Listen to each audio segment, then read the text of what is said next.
Hello, everybody, and welcome back to the Upside Swings NBA Draft Podcast, the podcast, the highest ceiling, bringing you our, third probably to last scouting podcast. We probably have two more after this, maybe three more if we're feeling really just disgustingly awful about ourselves. But this is the one I think we've been looking forward to the most, that we generally have to wait the longest on because international guys have the latest withdrawal dates. And the truth is, we've been burned before. I remember how much time we wasted talking about Roko Prkačin, and he stiffed us. So these are all guys that are actually in this draft. We waited, and we're really excited to talk about them. I have some very hot takes on my international guys. I think Coop and Stone might as well. Before we get into any of these guys individually, Coop, Stone, my friends, how you guys doing? I'm doing great. This is the most excited I've been to talk about a group in a long time. I think this is going to be a fun conversation. I'm finally, as we're recording this, finished with all of my film watching. So that's like a massive, weight off my chest to not have to grind out terrible basketball for multiple hours a day. And I'm looking forward to the discussion. You love watching horrible basketball, bro. Don't even lie. Don't lie to any of us. Don't lie to the viewers. I'm exhausted, but I'm here. I'm here to talk about foreign prospects who I am notoriously evil about. So I'm ready to hop into our first guy, who is the most interesting in my opinion. Whenever you guys are. Yeah, let's talk about Joan Beringer. I believe it's how it's said. Wrong one. There you go. Joan is has kind of shot up draft boards because he measured particularly well. While I do think measurements are important for bigs, I will talk about that. I would have been as high as I think I am on him, regardless. But those measurements are impressive. He has big hands, 9 3/4 by 10-inch hands. He's 6'11" without shoes, so a real 7-footer, 7'4.5" wingspan. So only a 9'3" standing reach with those measurements is kind of surprising. You would actually expect it to be closer to 9'5", but I think he is a very big, large human. For what it's worth, 235 pounds is a fairly good size for a guy that big. Maybe you would say a little slightly overweight, but nothing crazy, right? I think you're pretty happy with his frame when you consider the fact that he's a November 11th, 2006 birthday. So he's 18. He will turn 19, about a month or two into his rookie season. He's not that much older than Cooper Flagg and who is the other super young guy in this class that I'm blanking on? Carter Bryant. Or no, maybe not. I can't remember. There's some other crazy. Oh, Noah Songe. He's not crazy, crazy older than those guys. He's only about a month older than those guys. So he's almost as young as you could be and be eligible for a draft. He played in the ABA with Seta Vida, Olympia. I don't know how to say the last part, to be honest with you. I can't lie. But they're a team that played, they played EuroLeague games. And he started a lot. In 64 games, he started 42 of them, playing 18.8 minutes per game. And for whatever it's worth, in Euro Cup games specifically, he's still playing 17.7 minutes. This is not someone who drops way off in terms of minutes per game when he is, playing at the highest levels. On the season across all leagues, he's averaged 5.4 points on 64.4, 56.6 shooting splits. He's grabbed 4.9 rebounds, including 1.7 offensive rebounds, 0.5 assists, 0.5 steals, 1.4 blocks, 0.7 turnovers, and 2.3 fouls. For some more advanced stats, that's a 64.4 true shooting and a 64.4 effective field goal rate, basically exactly the same. Not basically, they are exactly the same. 11.7 offensive rebound rate and 22.1 defensive rebound rates are pretty good. He is a big, right? He plays center on his team. This is not the type of case where he's playing with another center, but these are, he plays in a good rebounding league with some big, strong motherfuckers, and he holds his own overall as a rebounder. 4.2 assist rate and a 14.1 turnover rate are not great numbers by any means. 1.5 steal rate and 8.1 block rate are pretty good, though. 12.3 usage, And then, 125 offensive rating, 103.4 defensive rating. He's been a really legitimately pretty good player in a pretty good league. His minutes have gone up over the course of the year, excuse me. And just to kind of give you guys a sense, and I'll let Stone talk about this a little bit too, but for what it's worth, like the team he's playing on has some really good players, including former, NBA player Devin Robinson, who, if he could just make shots more consistently, would still be in the NBA. DJ Stewart is on his team, who was at least kind of like a borderline league guy. Devontae Jones from Michigan, who I liked and who also played with Victor Wembanyama, is on this team. So, this is a team with talent. They've played EuroLeague games, and he's played well in EuroLeague games. They're not a great EuroLeague team by any means, but he's played well in those games. And just overall, Stone mentioned early on, I can't remember who we were talking about in this class, but the track record of sub 20-minute per game guys in Europe coming over is pretty rough. I do think there's a good chance that Joan is the exception to that. Stone, will you tell us a little bit about kind of the league he was playing in, the talent level in the league? Obviously, this will also go for Bogoljub Markovic because he played in the Liga ABA as well, though he played less in EuroLeague games. But just tell us a little bit about the league and then kind of walk us through. Let's start with the defense. How did you feel about Joan's defense? Yeah, in terms of the league, he plays in the Adriatic League, the ABA in Serbia. It's a pretty skilled league. I think most everyone that plays there is there because they have a certain requisite threshold of skill with the ball in their hands, a lot of them at least. But in a general, broadly speaking, it's a pretty unathletic league. These are a lot of NBA athletes, I would say, within the ABA.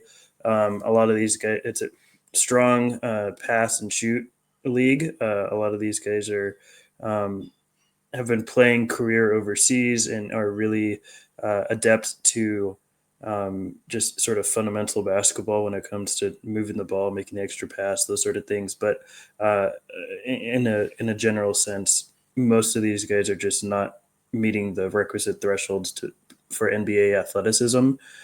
So I think, that's not to disqualify Beringer as an athlete, because we'll get into how good of one he is. But I do think in general, guys who are above that, even meet that NBA, just the bare minimum NBA threshold of athleticism, tend to pop a lot against a lot of the competition in this league. In terms of Bering's defense, there's a lot to like there. I think that he's moves just incredibly well for his size. When you watch him, it's, for me, maybe Cooper, who was really in on him, sort of reminiscent of John Butler Jr., just the way he glides across the court. I don't really recall anybody else besides Butler doing that. These are guys that are, close to 7 foot or 7-footers, and are, literally, like, it looks like at points their feet are just sort of coasting across, which is really interesting for someone that size. The movement skills, a lot of ground coverage he can get to defensively. Like I said, these are not the best athletes, so I think at times it can pop more when you're talking about guys who get to the rim a bit slower, get their release up a little bit slower. But Beringer, nonetheless, regardless of competition, is still great with ground coverage. We talked about the mobility, but also he's just massive, and those two things combined really make for a pretty special ground coverage guy. Defensively, I think that he's, the mobility is really the sell here as a rim protector. Like, I think he's pretty much slotted as a primary rim protector at the next level. Like, I don't think he's playing much on the perimeter, at least as a full-time guy, even though I think he's capable. Like, I think this is someone that can be a switch guy. I think he's a 5, though. We'll talk about more of the offense, but I think he's just slated to be a 5. But the movement skills are so good that he's doing a lot of what Penn State did with Conan Niederhauser, where he's up at the top of the key, going back, tagging his man towards the rim, and he gets back and forth really quickly. He's able to double at the point of attack with another guard, uh, run back towards the rim, and then still, put up a shot contest at the rim against whoever the bigger the guard is driving the ball. He moves laterally really well. I think that there's polish that is needed in terms of like the foot angles and certain angles he takes on the perimeter. But the movement skills give you that sort of adequate threshold to make you think that this is a guy that can play in a really switch heavy scheme and do a good job in it. The biggest thing for me is more the rotations with Beringer. I think he has a lot of lapses where rotationally he's just not where he needs to be. He recognizes things a little late. And again, he is super young, so that's something that obviously can improve. But I think that defensively, that's sort of my biggest gripe with him is just that rotationally he's not where he needs to be. But there's so much else to like with him, and obviously he's very young. That overall, like I would say that Beringer is going to be a really good defender at the next level and impactful in a lot of different ways. Yeah, I'm going to let Coop go in a second, but I do want to know that you mentioned that the ABA is kind of an under-athletic league, and I think that reflects in his stats. In the ABA, he had an 8.5 block rate, and his efficiency actually went down because it's kind of more physical and the spacing tightened, and also in ABA games they didn't play their best players with him as much. Even though Beringer started, they would start their worst players, especially Serbian players, with him more. And then in EuroLeague games, or Euro Cup games, I should say, which he still started 14 to 19, and he played more with better players. I think it's interesting. The block rate goes down to 7, right? He's playing with better athletes. The rebounding rates actually went up, and the efficiency went up. In Liga and ABA games, he's at 60.9 true shooting, 6.4 effective field goal percentage. In the Euro Cup, he's 61.8 true shooting, 62.1 effective field goal rate. So I do think that that's kind of an interesting sign. So, Coop, how did you feel about the kind of defense overall? I think as much as Stone, you're talking about he's kind of late to things sometimes. I think there's just so many times that he sees something slightly late and he's just athletic and smooth and he can get out to the perimeter. Multiple times this season he's blocked jump shots. He can get out there and close out hard and scare the shit out of guys. And he's got aggressive hands. I wouldn't say he's got insane hand-eye coordination where he's everywhere. He's aggressive. He uses his hands well. And I think he just is really aggressive defensively in a way that a guy who moves like this, it's really special. I love the rebounding on both ends. I love the shot blocking. He can get up really quick off the ground, though. As a shot blocker, he prefers to step into it. There's a lot of times where he could just spring up and block a shot, but he still kind of wants to 1-2 jump into it. And in the NBA, I think that'll be easier to manipulate. Bryce, do you have anything on the defense, or are you ready to move over to the offense? Yeah, I have quite a bit on the defense. And it starts with, I think this might be just a special athlete at his size. And I'm nervous saying that because he did not dunk as much as you would want. Which again, obviously does not have to do directly with defense, but does tend to point to athleticism, right? He only dunked 55 times. He missed 6 dunks this year. If you watch him in FIBA, it's not like he was a crazy high flyer, but I think he just might be kind of a special overall athlete in terms of his flashes of fluidity, his ability to cover ground. He is incredibly fast in a straight line running the floor. There were multiple plays this year. And again, some of this kind of is partially offense. I'm sure Coop will talk about just how impressive he was as a transition offensive player. But there were multiple times where he would make an incredible play defensively, or at least a good play, right? He'd really bother a shot, or he'd block a shot, or someone would try to post him up. And even though he was kind of skinny and didn't really know what he was doing, he'd get a stop. And then either he'd get a rebound or his teammate would get a rebound. And he would just beat the other big down the floor for a dunk or a layup. There's a couple things that worry me. The motor takes a while to rev up. Like in the first two games I watched of his, the first like 5 minutes of the game, I was like, oh man, this guy like is really worrying. Like the motor's like really bad. He's not sprinting anywhere. And then once it got going, I thought the motor was fucking elite. Like I thought he was just flying around. I thought his ground coverage was great. I thought he could really, really make plays on both sides of the paint at once. Is he like a real switch big? Probably not. Like, but I think he can do it in a pinch. They really changed up what he was doing all the time. He would do some switching. He would do some drop to switch. He would do some hard hedge and recover. He would do some pure drop. He would do, he was doing all kinds of things defensively this year. I think that's a really good sign. Like, it's a good sign that a guy this young could consistently at least do things okay differently on the fly, right? Like, I think there's just some real kind of feel here defensively that I think is somewhat contrasted to like, someone who I've grown on a little bit, Colin Malawak. Or my big worry with him defensively was he's not that kind of springy athlete for one.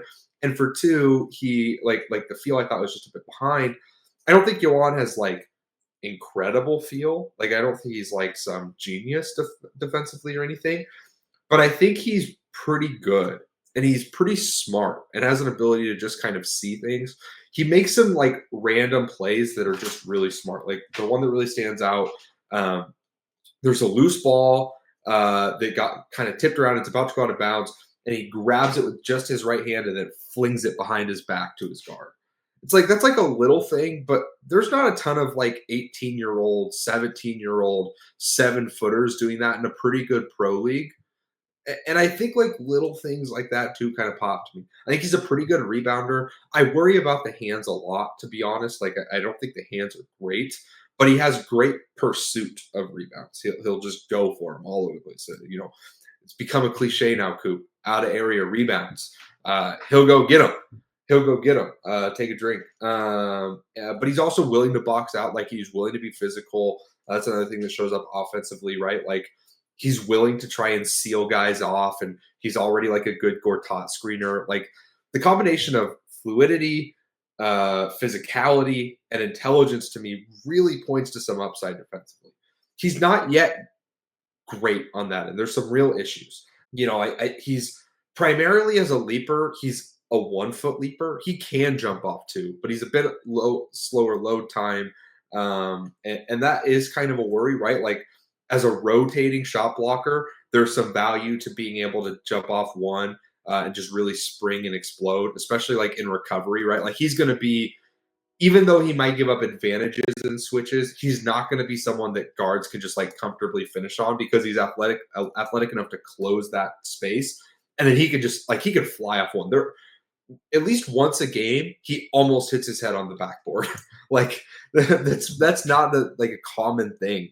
And I do think we can sometimes forget that, like, just because he's, so big, but he's really impressive as a leaper off one, but off two, and especially out of back pedals, it's kind of 50-50.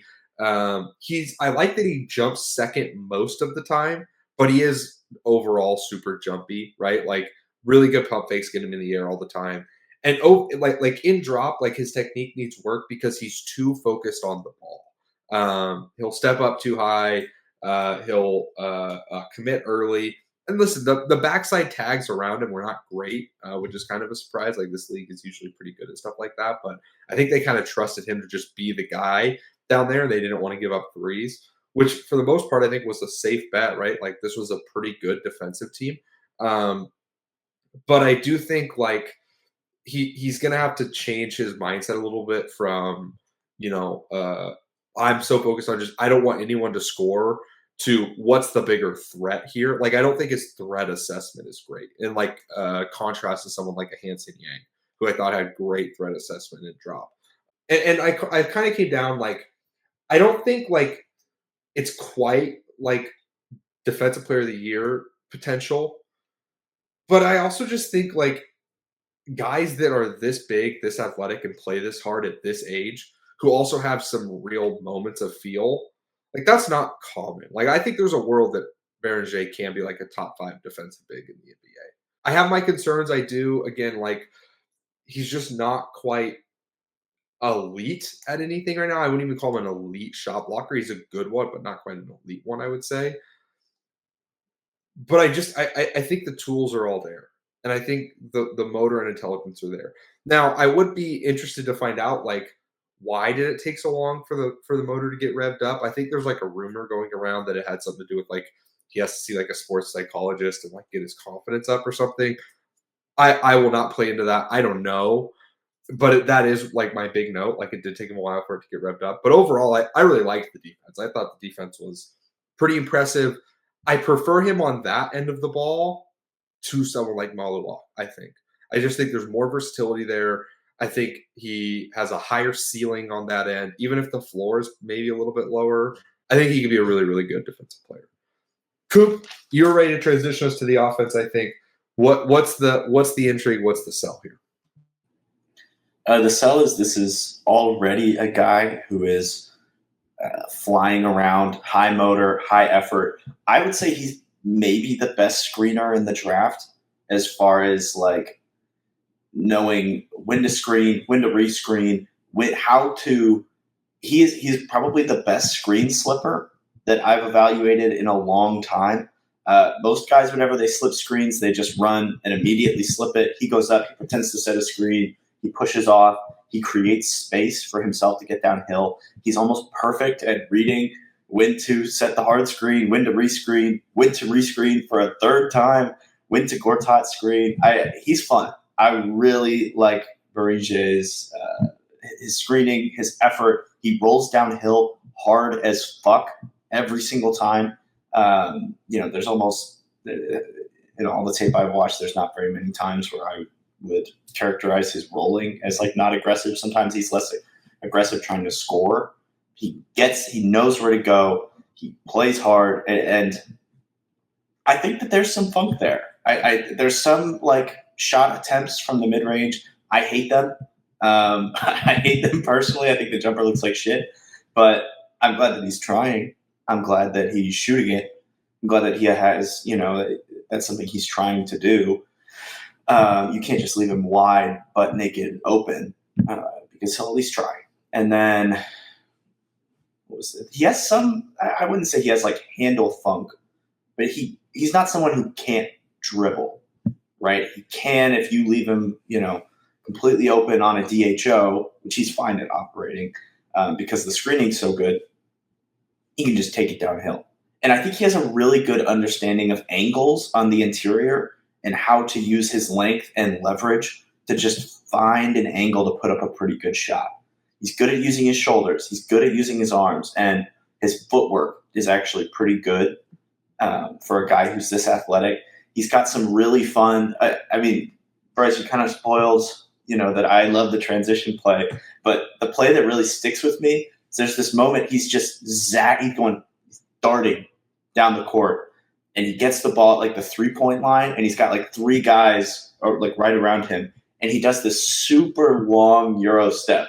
Like who does it in the league? There was a guy doing it in the G League, but the Ant kind of did it, right? Where he kind of like 1 super slow and then 2 and just kind of hangs on that second foot. It's Ty Jerome that you're thinking. It's Ty Jerome who does it a lot.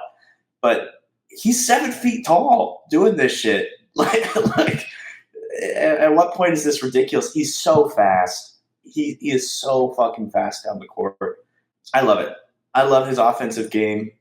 He's got. I don't think he's like a good passer, but for real, how long? Oh, just long term. Okay, that kind of stinks, but it's kind of okay. On the Udoka extension, but he's good. I love Joan Beringer. My pronunciation is going to suck, but I'm going to put it in there just so everyone knows that I'm trying my hardest.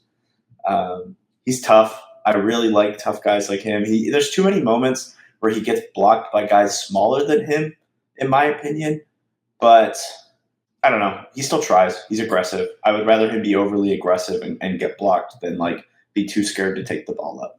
So, Stone, where are you at with the offense? I think it's just really limited right now. I think that he's a guy who's pretty much just going to be operating at the dunker spot, and I don't love the touch.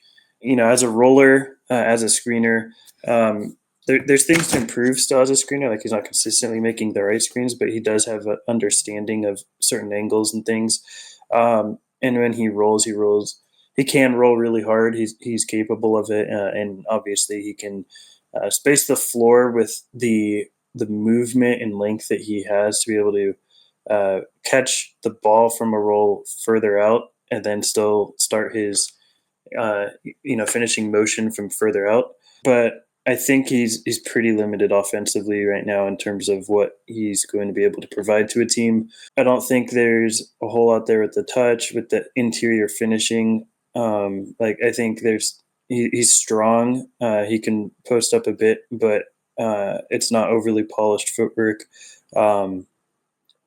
And I think he could be a really good cleanup guy. He's super massive, obviously, and the load time is really good to be able to box players out and put up some easy second chance opportunities. But I'm fairly not concerned, but just questioning what other areas of the court can he really operate out of that is just kind of beyond the dunker spot. Yeah, I think all the flashes are nice, right? Like, it's very reminiscent, Coop, of when we went back and watched Clint Capella, to be honest. Like, where it's like, oh man, like he'll show me, all these kind of interesting things, here and there with the ball. I don't think it's going to translate a ton to the league, though I actually do think there's something to be said for his, like, we didn't mention this defensively, but he'll like get out on the floor and like jump a passing lane for a steal here and there. Like, he has kind of a quick enough first step to do that. He dunked a couple times on like rip drives off the dribble. Like, is that going to happen a ton in the league? No. In fact, I don't think it probably will, but I think he can at least take like a dribble or two in transition to go dunk. It's not like he's like going to fumble the ball, Rudy Gobert style, like on one dribble. Like, I think he can do that stuff fine. I think there's flashes of finishing craft that I don't really buy. He was not a particularly like good finisher. 69.2% at rim is really good. 55.7% on layups is not great. And I think that shows like he doesn't have great touch. He doesn't have a great understanding of angles.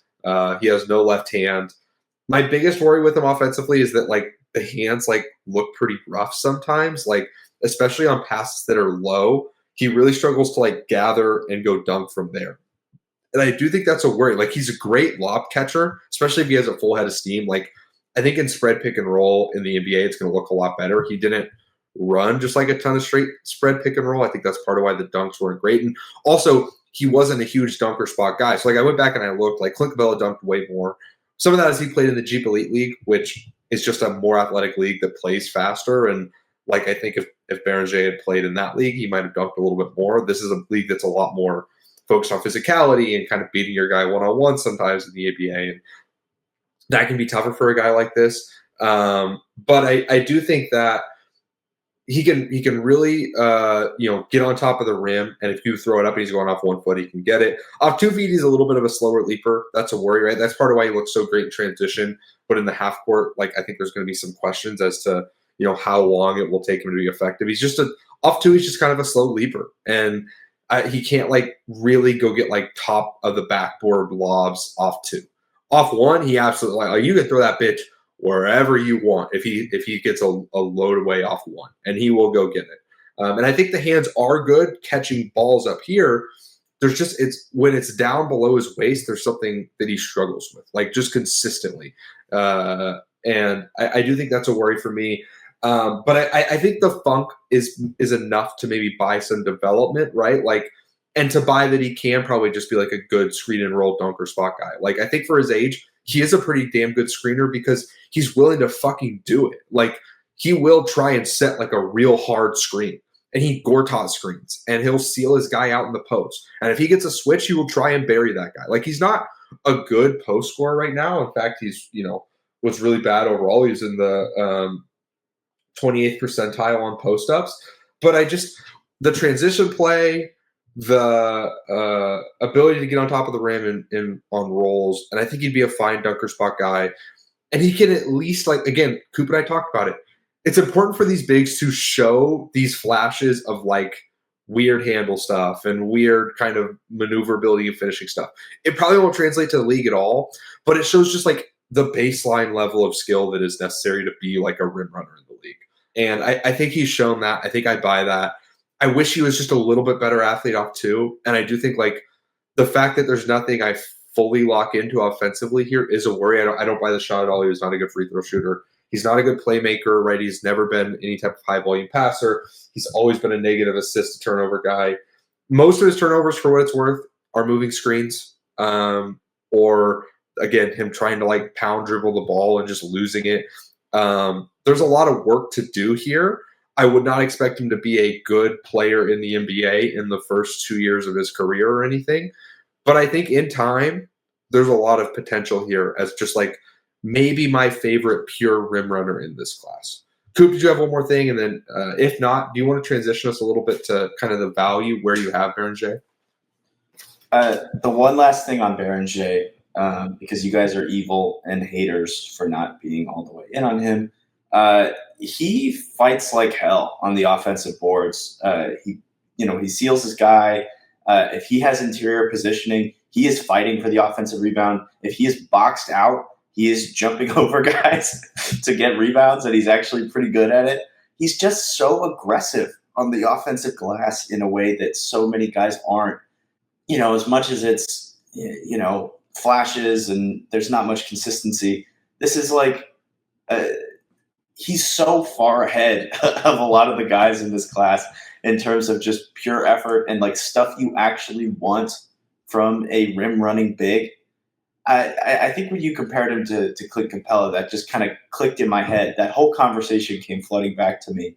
That was one of my favorite pods we've done, just going back on those guys and seeing why guys succeeded. And being a rim runner is not all just run and jump. Being a rim runner is about setting hard screens. It's about effort. It's about sometimes you got to be able to put the ball on the floor 1 or 2 times a game and being okay with that, and being okay with the 12 usage, or being okay with, like, nights where you're not going to touch the ball very much because you're a bad matchup, but you're pulling guys into the paint with your effort. And Beringer fucking does it. Like, that's the biggest thing, is he's 18 and he's out there fucking doing it every night. So I'm dangerously high on this guy. I know that I've been, give me the guys who are good at basketball this year, but Beringer is, like, I don't know, if he goes to Atlanta, if he goes to a team that has, like, a real high pick and roll big, like pick and roll creator, this could be, one of the next great rim runners. I really love his surrounding skills. I really love his flashes. And I think I just see the flashes as more real than you guys do. I do like the angles. I really like the screening, especially for a guy his age. He's not 24 in college basketball setting hard screens because he weighs 300 pounds more than the freshman he's playing. This is a guy who's setting hard screens against grown-ass men. They're not particularly good at basketball, grown-ass men, but they're still grown-ass men in a very real way. And I don't know. This is my favorite kind of player to watch overseas, guys who get out there and compete against grown men and really do stuff.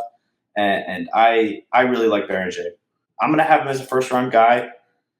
I think I'm good. I like him more than, like, an Asa Newell, Amari Williams. I think I'm going to end up with him at, like, 16 on my board. So I really like him. I hate to jump in here, but I do like that you were giving, like, this passionate plea about how high you were on him and that I didn't buy the flashes enough. I have Joan Beringer at 10. Well, I guess I'm a fucking bum then. I think the thing you didn't mention that I really value in my rim running bigs is some defensive versatility. It doesn't have to be you don't have to be a switch everything big, but if you can show some ability in drop, some ability to switch, some ability as a rotating shot blocker, that's a really, really intriguing combination for me. Again, defensive player of the year, I don't know, but Clint Capella was a fucking great defensive player in his prime.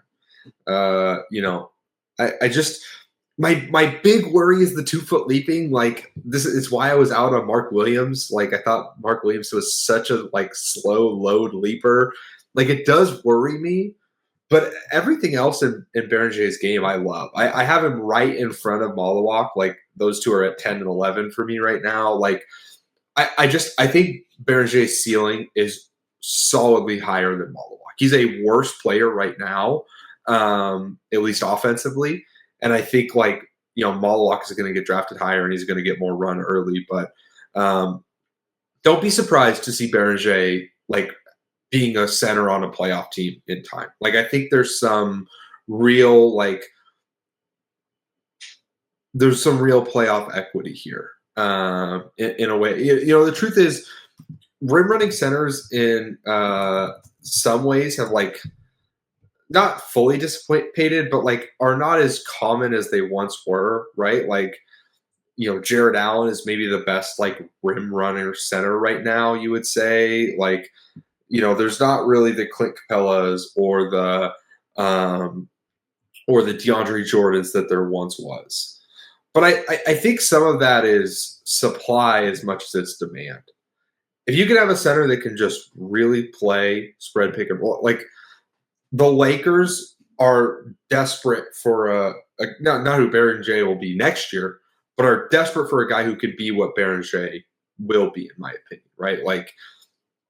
I think this guy has a lot of upside, and I also think that he just plays hard, and he's not so behind feel wise. It's hard for me to not bet on it. In fact, there's a part of me that wants to move him to my lottery tier. I have him right now at 10. That's my first round tier. He's really borderline. I like Asonge better, but do I like Asonge a whole tier better is a legitimate question for me. I would draft Beringer fairly high because I think this is the type of defensive player that swings playoff series. I think he has the upside to be the level of defender that an Ivica Zubac is. He's very different in terms of he has some more versatility, but Zubac, eventually was switching on the perimeter, right? I think there's real upside on that end. And the offense worries me a ton because it doesn't give him much floor. But at a certain point, if you run the floor as hard as he does, you cover that much ground. You block that many shots in a fucking professional league. He led his team in stocks. I just think this is a guy. This is just a guy I'm in on. I'm willing to take the swing with the understanding that, hey, there's a super low floor here, but that ceiling of playoff level contributor, I think, is really in there. And I would love to see him with NBA coaching and what that looks like. And I also like how much better he's gotten. If you compare what he was doing in FIBA to what he did for his EuroLeague team, it's night and day, or Euro Cup team, I should say. It's night and day better. Every aspect of his game has improved, other than his ability to take dribbles below his knees, I guess. I think there's a lot there. Stone, where are you at with Beringer? Yeah, I like him. I have some, I think, stronger field concerns, maybe just because I didn't mention it offensively too. He does not know when to clear out of the paint for drivers. He'll just stay in the paint as drivers come in. Sometimes he'll cut at the same time that a driver is driving in and bring his defender in with him. And it just, that combined with the rotational lapses, and a couple other smaller things, it sort of leads me to question, maybe this is indicative of a lower field than I'm giving more credit for. But then I remember the age, he is still very young, and these are fixable issues. But it's just something that sort of lingers in the back of my mind. I think that the defensive versatility is really the sell for me. As good as he is as, a rim protector, that he could be a primary rim protector. He can be sort of this switch guy. he could be a good post up defender. Like there's room for, like Nick Claxton type defensive outcomes where he's doing a lot of different things. The big difference is Nick Claxton's much thinner and also just rotationally much better than Beringer. But if Beringer can figure out a lot of these rotational lapses and be a better post defender than somebody like Claxton, that's a really valuable defensive player. Offensively, I'm pretty worried. Like a lot of these rim runners, I think coming in and currently are just much better offensively than Beringer is. Jalen Duren, Jarrett Allen, like these guys are much better passers. I think they have much better touch than Beringer does. And I think,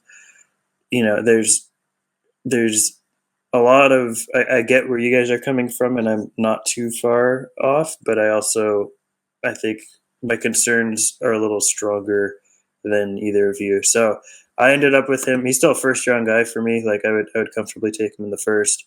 I currently have him 22nd on my board. I'm still tweaking it a little bit, but I'm pretty confident he'll be in that 20 to 25 range. And I'd take him first round in pretty much every class. I have some concerns. Bryce, you kind of talked me up on Beringer, and I realized I do need to fix my board, and I should I have him at 11. I realize I like him more than like Reynaud. I have to remember how old these guys fucking are at the top of my first round. I think that's the big thing. He's 5 years younger than Maxime Reynaud. That's insane. Like at some point, that is insane. And as much as I want to just be like, well, be good at basketball, Beringer is the kind of guy who you take in the first round and actually fucking develop. So I love him.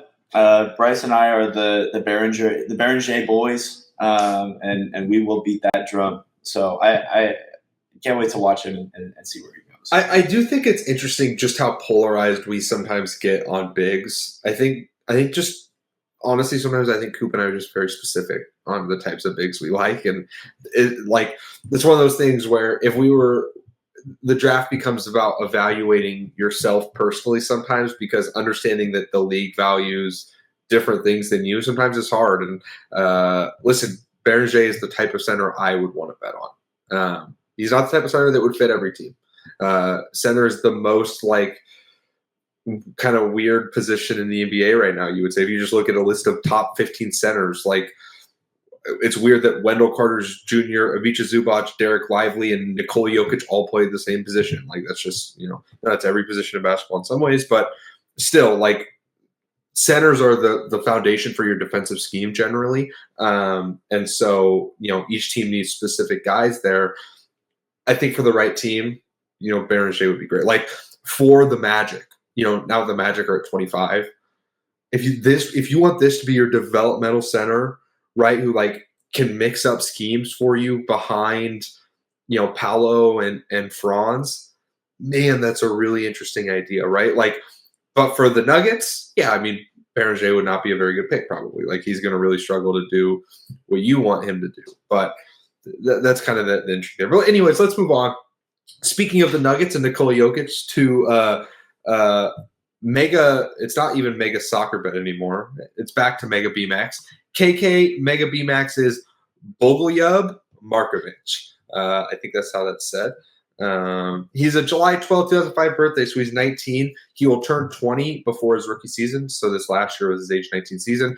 So it's important to note that he was a year older than Beringer, playing in the same league.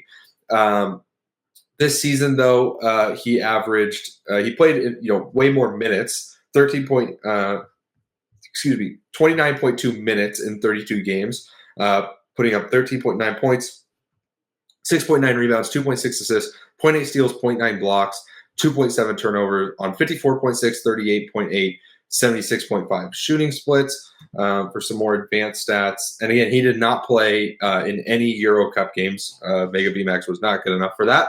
But overall in the season, he had a 65.1 true shooting, 60.5 effective field goal rate, 7.7 offensive rebound rate, 21.5 defensive rebound rate, 14.8% total rebound rate, 16% assist rate to a 20% turnover rate.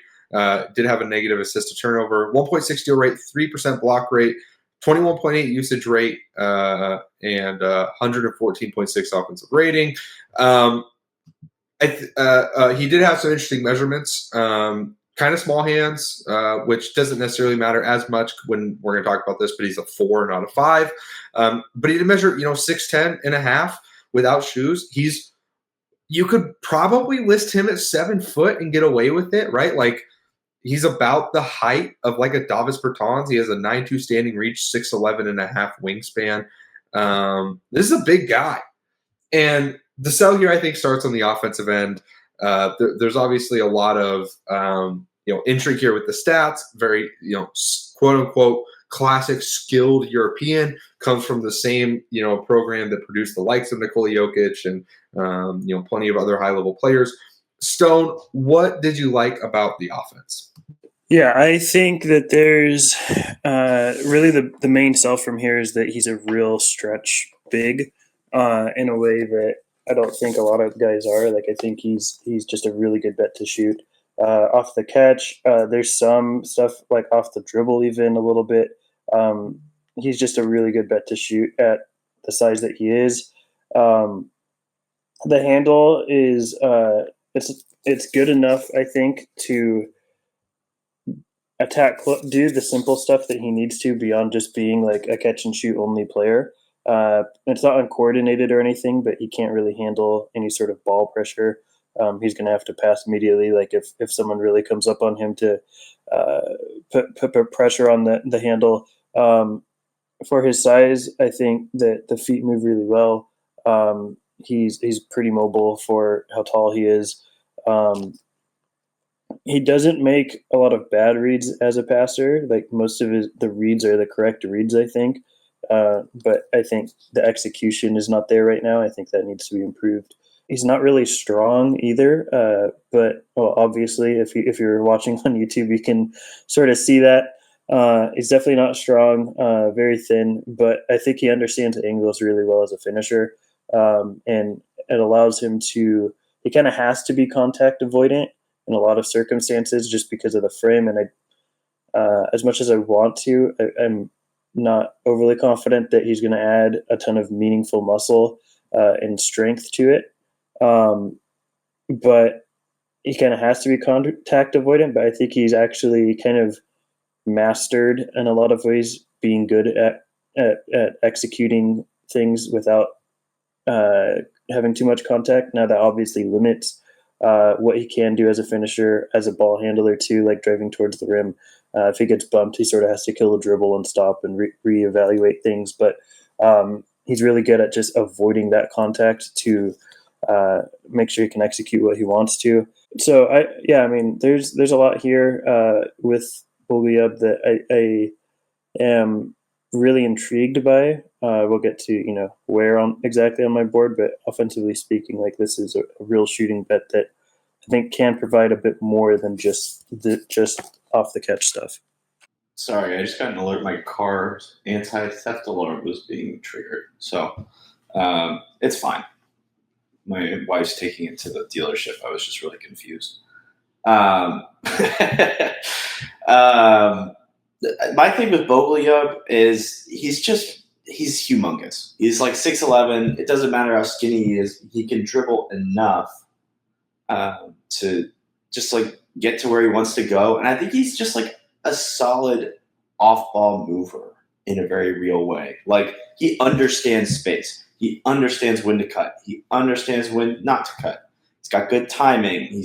I think he's aggressive without seeking contact. If I had any faith he could put on like a pound of muscle, I would be absurdly in on him.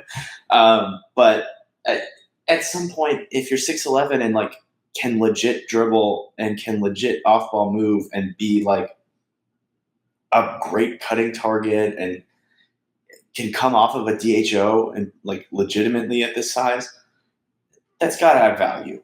Especially, he's like 20. He's slightly younger, like a slightly older freshman-aged guy.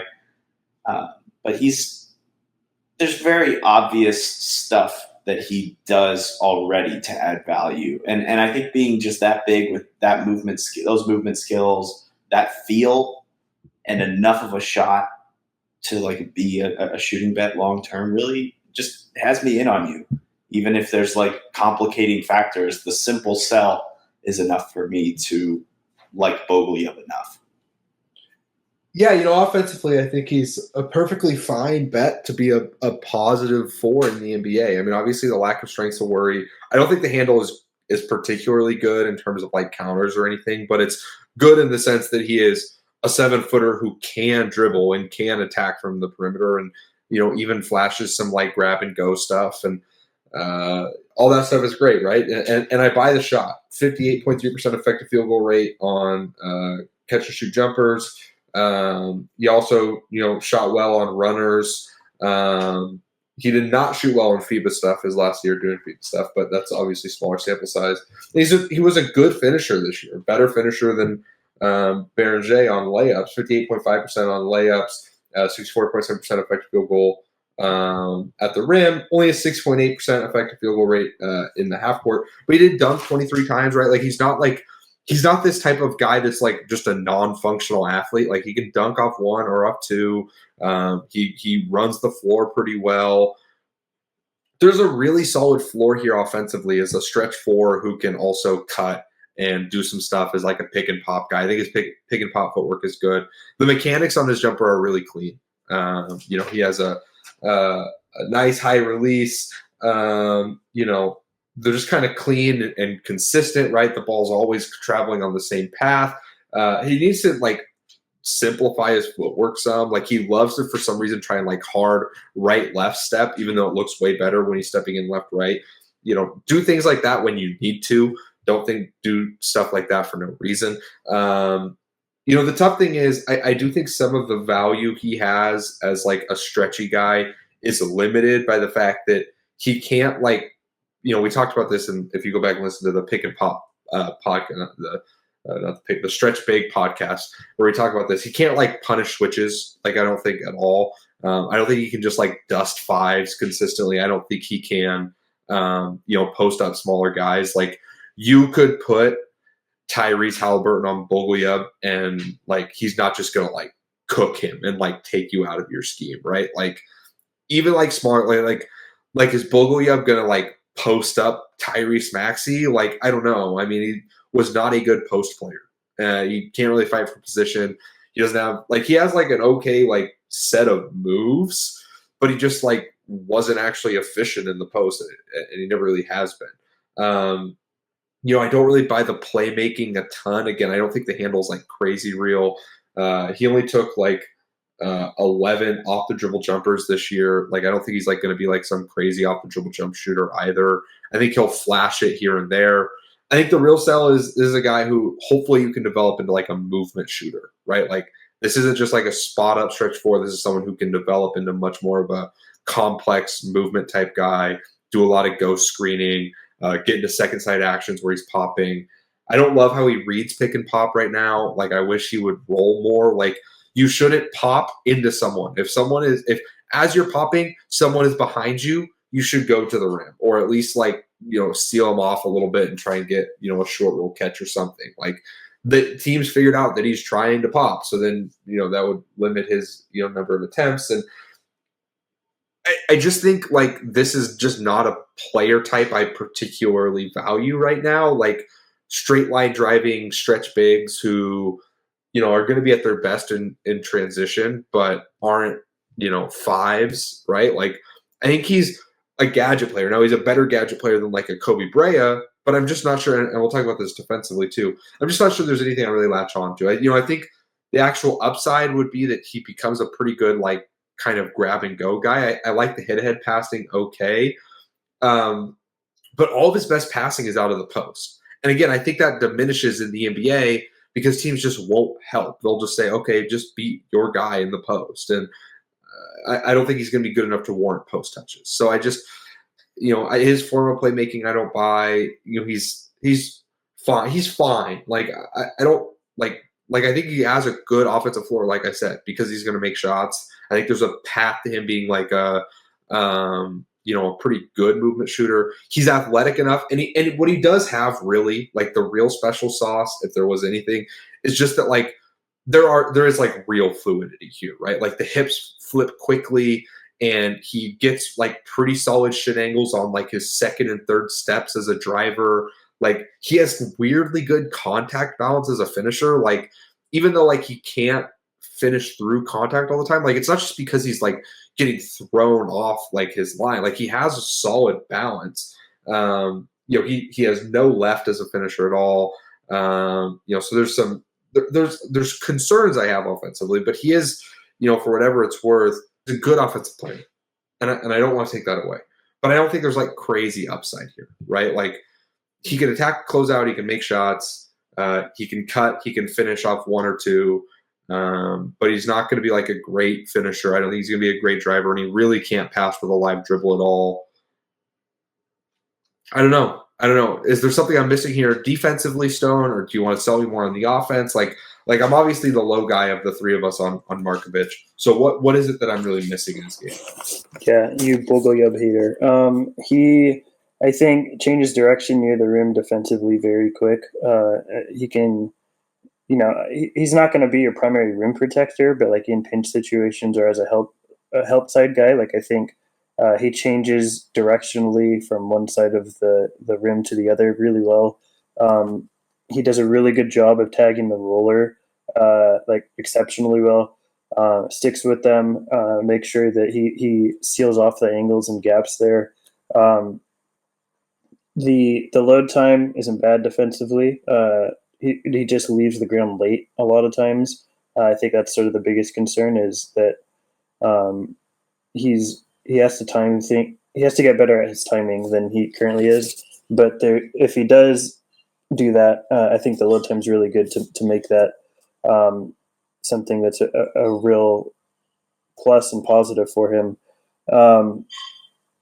But he has poor deceleration too. Like I don't think that's something that could be overlooked. He as good as he does tag the roller and steals off angles and stuff, if he doesn't, and the roller stops much quicker than he does, he's sort of just that all goes away and diminishes and gets mitigated very quickly. He tries really hard. I think the motor is good. Like he tries to physically get in there for rebounds. He just can't because he's not strong enough, and he can't maintain positioning defensively as a rebounder. So yeah, I mean, I don't know if you guys are good at transition of value or if Coop has more to say. But I want to talk about the defense a little bit because I just don't see it. Like I thought he was really bad defensively, to be honest. I thought he really struggled on guards. I thought there's way too many times where he sees what is happening and he just doesn't go make a play.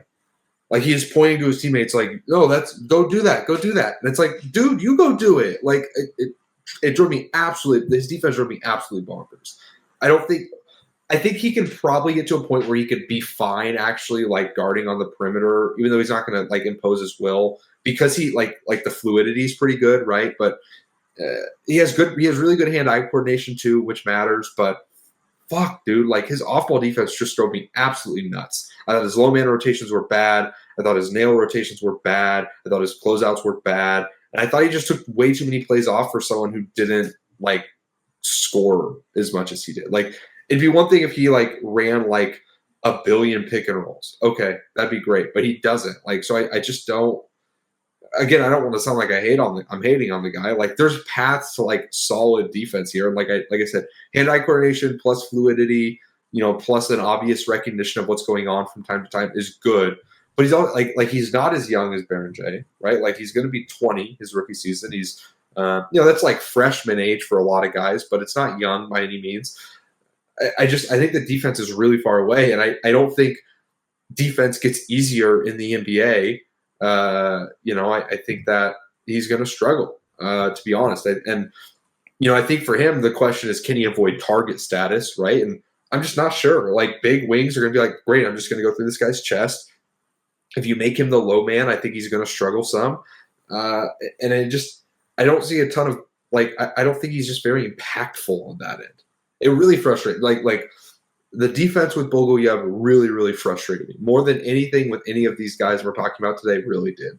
And maybe like Coop, you tell me, like, am I out on a limb with that? Like, did you see anything in the defense that you liked more? Like, I feel like I'm taking crazy pills because I was so down on the defense, and you guys both seem like fine on it.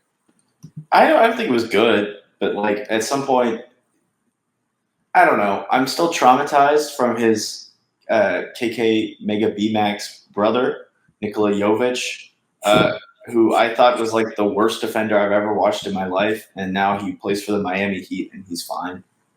At some point, if you're 6'11" with fine feel, like as a semi-perimeter player, I think you can figure it out. I don't know. I didn't see anything in the tape that really inspired me. He's not like particularly actually good at anything. I don't even think he's like a strong rebounder. He's not like really adding anything. But at a certain point, these guys who are 6'11" with real funk, that's got to count for something, right? As much as I hate so much of it, these guys get a lot of shots, and they tend to just figure it out if they're high feel enough. And I think Bogoljub hits the level of feel you have to hit for me to like buy you succeeding to some degree, even if I don't love him. See, and I just like that's like what I just didn't get. Like I wasn't as high on the feel as I think a lot of people are. Like I think it's fine. Like he's a good decision maker, but there's nothing to me that has flashed like particularly high feel at all in his tape. Like I don't think he's some like super reactive player by any means, other than the hand-eye coordination being good. Like I think he's skilled, but I don't think he's high feel. I mean, he's not as like robotic as like someone we'll talk about later plays for Real Madrid in terms of like his where I feel like their feel is. Like he has a little bit more just kind of natural feel, but I think his feel is more based on his biomechanics than it is like his actual feel for an understanding of the game. In fact, I think there's a lot of moments where his feel looks actively bad to me. Like I think he's like has no manipulation to him as a passer. Like he just stares down what he's going to do. He has very little feel for, like making instinctive plays defensively. Like there's not a ton on tape to me that flashes as high feel other than there's just these things he could do movement wise that almost make you think like that has to be high feel. Like, oh man, like a guy that big, like splitting a hard dig with a high pickup, like that's crazy. Like you don't ever see stuff like that. But I don't think it's actually feel. I just think there's like a weird natural mechanic to him, like with his biomechanics. I don't actually think the feel is that high. I mean, there's none of the statistical indicators that I really look for in high feel. He was a low steal rate guy. He was, an average to below average assist to turnover guy. He's never been a good assist to turnover guy. This was also like the first year that he was like a huge part of, this team. Like last year, he played in 40 games. Yeah, I guess he played 26 minutes last year. I shouldn't say that, but it's important to note that he didn't blow up until this year, right? Like for the top Mega BMAX team in the ABA last year, he played 5 total minutes. And he was instead playing on the U18 teams where he was good, but I don't know. I'm not out on him, Stone. If you're fine with me transitioning to value, I know you were going to do that, but I'd draft him and give him a contract for sure. But I'd probably rather take the bet on Hanson Yang, even though I think Markovic has a higher ceiling or a higher floor. Listen, I think Markovic can really actually shoot. And I think he can attack, close out. I think he'd be a fine cutter. I think he'd be a good transition player. Offensively, he's fine. But how many stretch fours are there really that don't do a ton else, and especially aren't impactful defensively? I think it's lower than you think, even gigantic ones. I don't know. I'm just not all the way in there. Where are you guys at? Yeah, I mean, I'm not like crazy high or anything. I don't think we're gonna. After all this, I don't think we're gonna have that big of a gap. I mean, I think he's a really good spacing bet who just knows how to play basketball. Like Cooper mentioned, I think his spatial awareness offensively is really good. Like he just knows where to be on the court all the time. It feels like, to me at least. I don't think he's offering a ton offensively besides being a good shooter, and someone that I do think like can attack closeouts, and knows where to be, spatially. I think he knows what to do defensively. I feel like he doesn't execute it the best, but like I think um, he just really knows how to play basketball. It feels like at a high level, and he can't necessarily execute a lot of what he's could be better, like what could make him a lot better, which is like the passing, defensively holding up more so on the perimeter. Like there's things that I think he's too far away for me to project him ever being good at, but what he currently is good at, like I'm pretty in on, and I think I'm not like crazy high on Bogoljub, but I have him 32nd on my board. I would take him in the late first or early second as a primary second round pick. So I think he's a totally fine and good prospect in that range. Yeah, he's a fine second round swing. Guys who can shoot and move like this, and I guess I just like the field more than you do, Bryce, at least offensively. I think he's just a very clear project. Maybe I'm just too traumatized from Jovic, but I'm fine with him. He's not like a first round pick. I'm not like super high on him, but this is a guy who has legit skills and legit skills and legit size, and that's enough for me. So, you guys ready to move over to the Australian? One of the two Australians? Absolutely. Alex Toohey, I believe is how it's said. I don't think you pronounce the H super hard. But had a really interesting, another guy who I think is blown up at least a little bit because he had a good measurement day, right? So 9 by 10 and a quarter inch hands, pretty big hands, 6'7" 3/4. So, basically 6'9" in shoes. 8.5 standing reach is not great, but a 6'10", and 3/4 wingspan. I really think the beginning part of the sell here is this is like a really big guy, 6'9", 6'10" and 3/4 wingspan, who can play the three, who's like an actual. This isn't a 4. This isn't someone who you're like really squinting to try and make a 3. This is a 3 in the NBA. And I think that's so much of the sell is positional size and toughness and all those things. We'll get into that. But he's a May 5th, 2004 birthday. He's 21. His rookie season will be his age 21 season. This year on a Sydney Kings team that is good, this was one of the better teams in the NBL. He was a big part of things. 11.4 points, 3.8 rebounds, 1.3 assists, 1.4 steals, 0.8 blocks on 46.5, 34, 73.8 shooting splits. For some more advanced stats, 56.8 true shooting, 52.4 effective field goal rate. Solid, not great. 5.6 offense rebound rate, 12.0 defense rebound rate, 8.9 total rebound rate. This was playing as the 3. It's worth noting. Almost all of his minutes came with 2 other guys who you would call the 4 and 5, even if he might have been technically taller than one or both of them. You would say like his role on the team was a 3. He wasn't posting up a ton. He wasn't screening and rolling. He was even barely doing like dribble handoff stuff. He was playing more as a 3 perimeter player type guy. 9.3 assist rate to 9.9 turnover rate. Neither of those numbers really pop. The low turnovers is good. 3 steal rate, 3.3 block rate. Those numbers are really good in the NBL, especially. I mean, a 6.3 stock rate for a guy this young in the NBL is really, really solid. Again, especially playing the 3. 20.4 usage. Just overall, I think the place to start here is with the defense. And I'll give the sell here because I like Toohey quite a bit. I think that defensively especially, I just think that he's just like really interesting to me. I thought he was really effective at the nail. Teams would run actions away from him because he was so good at discouraging drives at the nail and then getting back to his guy. Now, there's some questions as to like diminishing returns here because NBA teams don't tend to help one pass away as much as the Sydney Kings were, but they did because they really trusted him to close that space, right, and not allow, easy shots. Like even like Dylan Windler, who's like a borderline NBA player because of his shooting.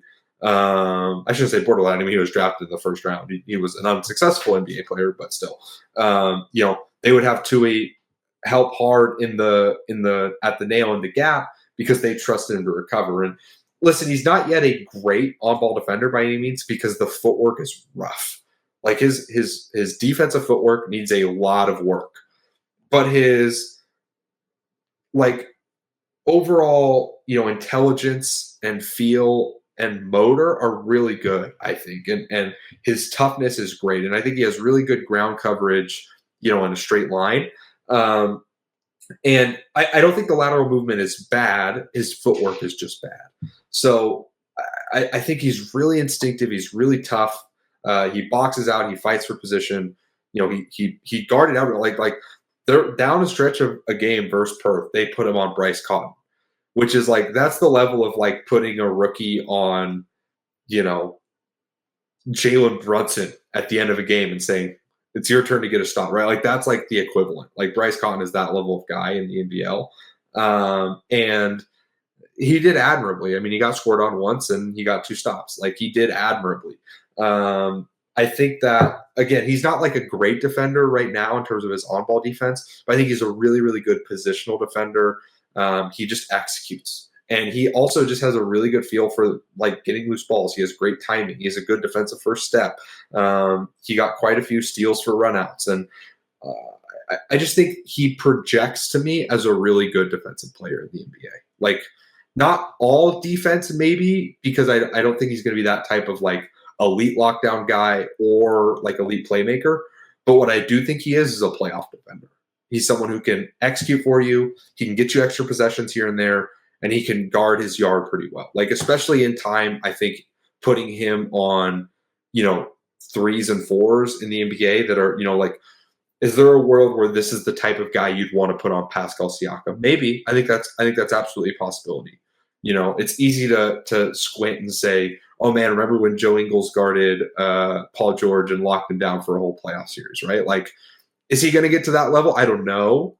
But I think there's at least a lot that points to it for me, even if I'll admit that the footwork and especially the screen nav is pretty rough right now, and that is far away. But I also think that footwork is generally pretty teachable. It's pretty easy to get a guy to learn that, hey, instead of trying to twist your hips and chase around a screen, if you're trying to blow up an action, you got to get your front foot over the screen. And then that whipping around of your back foot is quicker and easier. Right? Hey, instead of, jumping at like a jab to try and contest and then having to drop back and open that up, just slide forward, right? And some things, guys learn better than others. Like I'm not saying that there hasn't been an NBL coach that tried to teach them that. I'm sure there have been, and that might be a worry too. But just going off the information we have, I think he's already an effective defender. I think he could be a fine NBA defender, even if not like a great one right now. But I think there's upside to be great on that end. Coopso, do you guys have any thoughts on the defense? Am I over my skis here?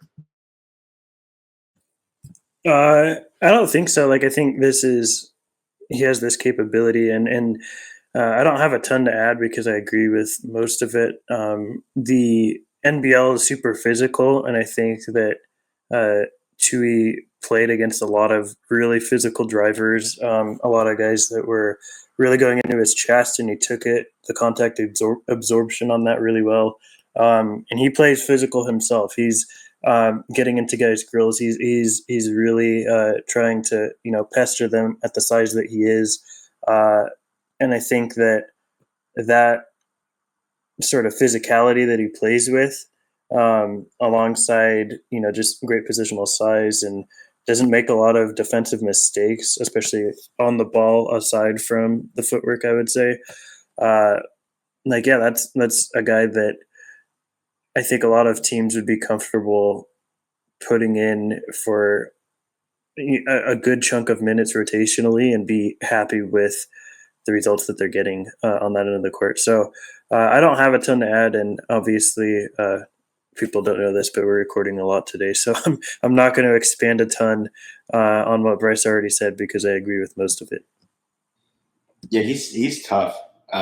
Full transparency, I'm watching Toohey film as we have this discussion because I've been slammed for the last few days. But Bryce, as you were saying, he's an incredible nail defender. There was a clip of him just completely taking away half of the court from the nail and then closing out to his man and getting a block on it. Like, he's legit. And he's huge. You know, this is a guy who's actually huge, can actually move, good motor. I think it's funny that I thought I was going to be such a hater because a few of the guys I watched, I thought I'd be the Joseph McCarthy of scouting today. But I've really liked all these guys. I like Toohey's defense. He's tough. He's cool. So if you guys are ready to move over to the offense, just hop from there. He can shoot. He's aggressive in transition. He has a pretty good balance of leaking out versus heading over to the corners versus coming in as the trailer, taking open lanes. I think he has a good understanding of where these things are.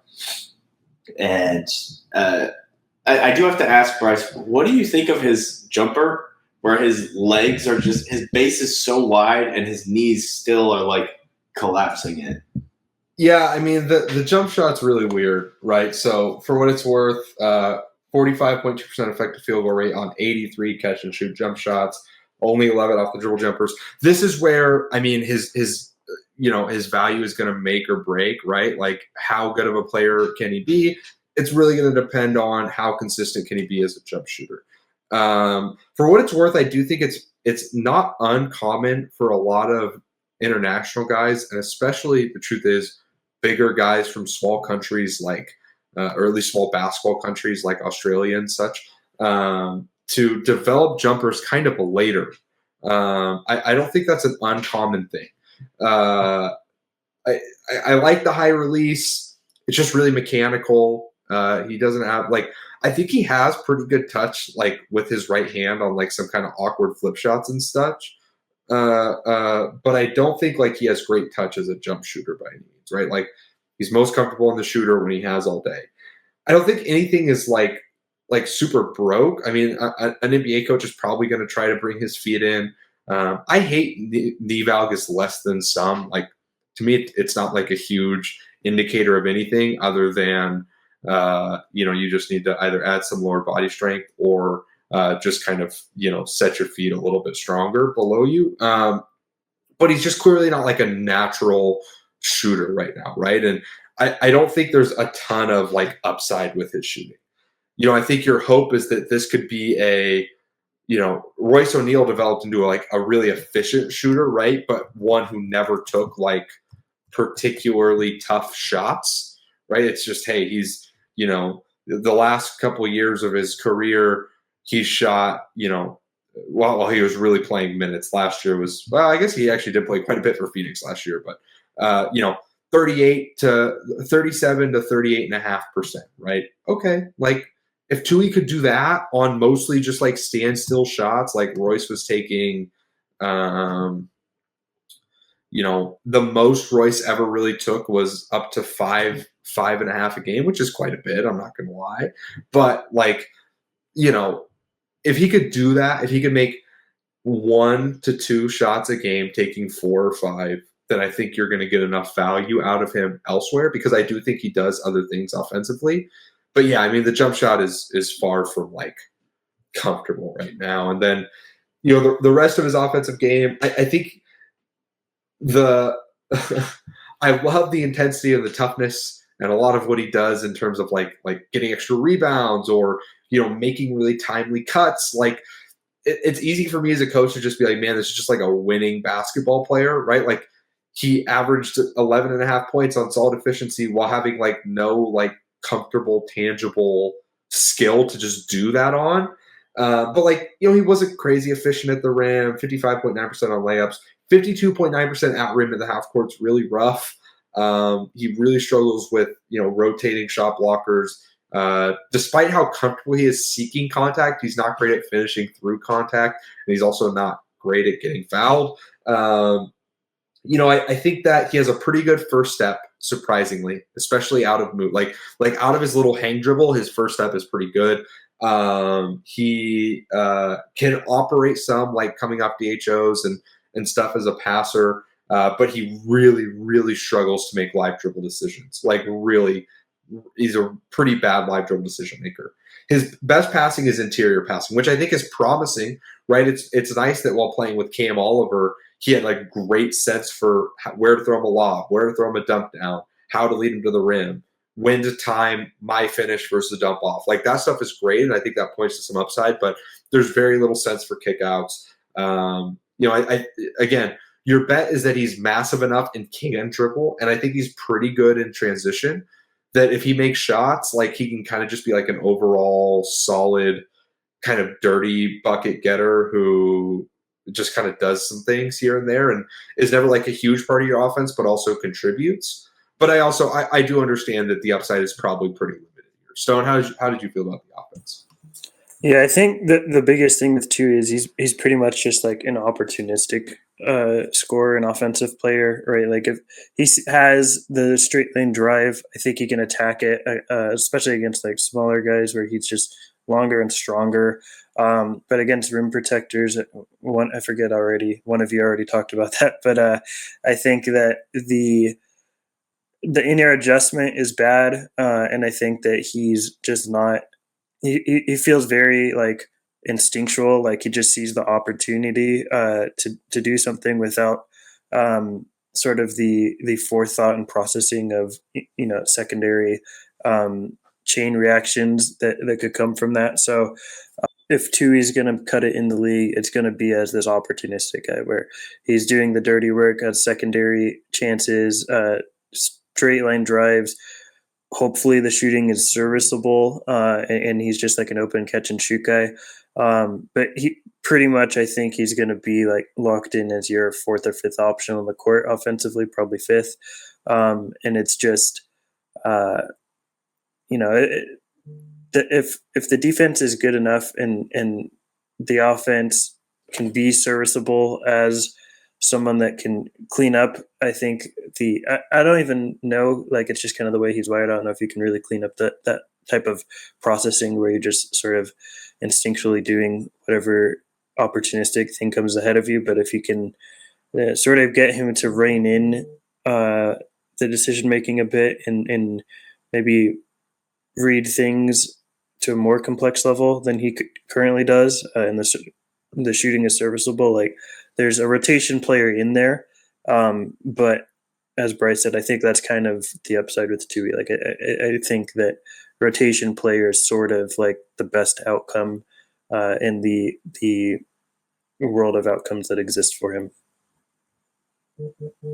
Yeah, I like guys like this who just kind of like do whatever the fuck, but I do worry that there's not something to fully hang his hat on other than just toughness. Are you guys ready to move over to value? He's a pretty high up priority second rounder for me. Guys like this with legit size and toughness are pretty rare. I like him like around like Cedric Coward, Max Shulga, just like these guys who are going to survive off of either size or toughness. And I do think that there's some really legit defensive stuff with, pretty easy worlds to plus defensive value for him and enough random bullshit for him to be a valuable offensive player. So not a guy who I'd like want to give a lot of years to, but if you can get him, on a two-way to start, see if he outplays that and like have the space ready to just sign him to a full contract pretty early, I'd be super, super happy with that outcome for Toohey. So where are you guys at with him? Yeah, I think this is it feels like he's a better bet than a lot of guys typically talked about in this range to be a rotation player, with the understanding that for me, I think is probably like the most you're getting out of him is, probably a a seventh or eighth man off the bench, which obviously at a certain point in the draft, like that's sort of where the upside lies. Is that's the best you're gonna get. So I have him as like a firmly draftable guy. I would definitely take him in the second round. He's currently 38th on my board. Someone that I like just a bit less than Bogoljub, but I'd be pretty happy if I could get Toohey on a two-way and see what comes of that. But I'd still take that swing on him in the second and give him a full contract.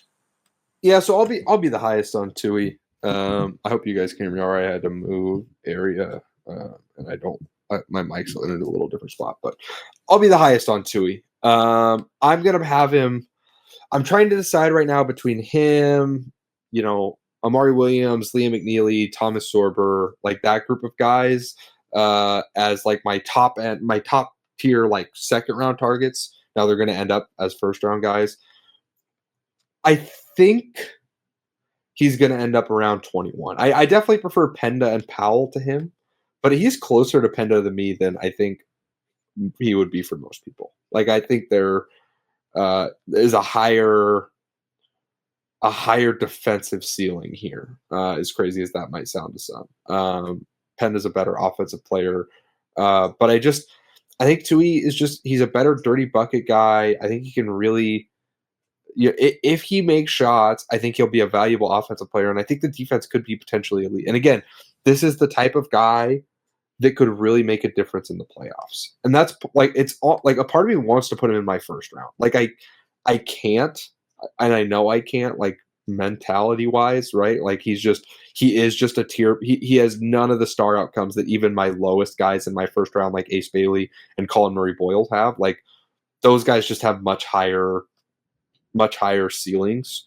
But man, there's a lot that I like here too. I actually think the sell is kind of similar to Carter Bryant. He's just older and not as athletic, but he's a better driver and ball handler than Carter Bryant for whatever that's worth. So anyways, I'll be really high on him. That's fine. I'm happy to be that guy. Let's move on to another Aussie, Lachlan Olbrich, I think is how it's said. Olbrich has had a really interesting kind of career leading up to this, where he played 1 year at UC Riverside before deciding, never mind, and playing 2 years in the NBL. In his 1 year at UC Riverside, he was good. I mean, he was a pretty effective player, if maybe slightly below what you would want efficiency wise, but it was pretty easy to see. Maybe he could have transferred right to a bigger school and had a successful career, whatever, but. Instead, he went back to Australia, played some with the Canterbury Rams before going to Illawarra, and played this last year with Illawarra. Illawarra, for what it's worth, was the best NBL team. Had plenty of names that you guys will probably recognize. While he was not their highest volume player by any means, Hyung Jun Lee was on that team, and I know that makes our fellas on here happy. He did measure at not at the combine, but kind of separately. He has 10x9-inch hands, 6'8" and 3/4. So he's 6'10", but barely. Only an 8'11.5" standing reach, 6'11 and a quarter wingspan. He's an undersized 5. He'd be a good sized 4, but I think we're going to talk about that. There'd be real diminishing value here with him as a 4. But as a 5, he's undersized, but not crazy. He did play 16.9 minutes per game in 40 games, again, on the best NBL team in the league this year. Average 8.9 points, 3.9 rebounds, 1.8 assists, 0.5 steals, 0.5 blocks, and 1 turnover on 61.9, 20, 54.6 shooting splits. I mean, the real sell here is just how efficient he was, right? He was just 62.5 true shooting, 62.6 effective field goal rate, just a really effective interior scorer. 9.2 offensive rebound rate, 50% defensive rebound rate, both pretty good. Obviously, the offensive rebound rate really stands out. He did play some of his minutes at the 4, but for the most part, he was the backup 5 on this team. 14.5 assist rate to a 12.3 turnover rate, 1.3 steal rate, 2.7 block rate, only a 19.9 usage. But again, that team was full of guys. The sell here is offense. I think it's pretty. I think it's pretty simple. This is a really good interior scorer and post guy who what he's best at is that the handle is at least kind of real. he is diet Amari Williams. He can operate DHOs. He can turn them down. He can handle in transition. He's a surprisingly springy athlete, especially off one foot with a bit of a load. Like, he got up for a couple where I was like, oh shit! Like, I didn't think he had that. He's a sneaky athlete in that way. In the post, he's efficient enough at beating smaller guys and really big guys. He can out quick, right? Especially on that quick baseline spin. He's not like a great passer, but he's an okay one who can actually operate the DHOs because, again, he can turn them downhill. He has some moves in his bag. I think that's the sell. Stone, am I right? Is that the sell? And if so, do you buy what Lachlan Olbrich is selling? That is the sell, but I'm not paying for it because I don't think that it just translates particularly well to NBA.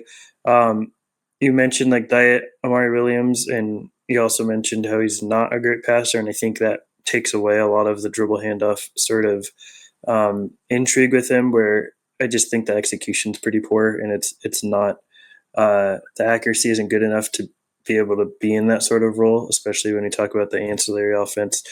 You mentioned he's 6'10", and obviously he's going against some massive dudes in the NBL. But he plays, I think it feels like he's more like a 6'8" center than when you watch him. Like, it feels like he's a lot smaller. He is extremely tough, as you would expect for an NBL player. He has a strong motor, and he really fights for offensive rebounds. He'll put third, fourth, fifth efforts into getting a board, and against much stronger and bigger dudes. Not that he's weak in any way, because he's strong in his own right, but I think there's just a lot of polish that is lacking for Olbrich to make him be really attractive in this sort of role, right? Like, I think as a post up guy, like the foot polish is pretty bad. I think that the touch is okay. I don't think it's great.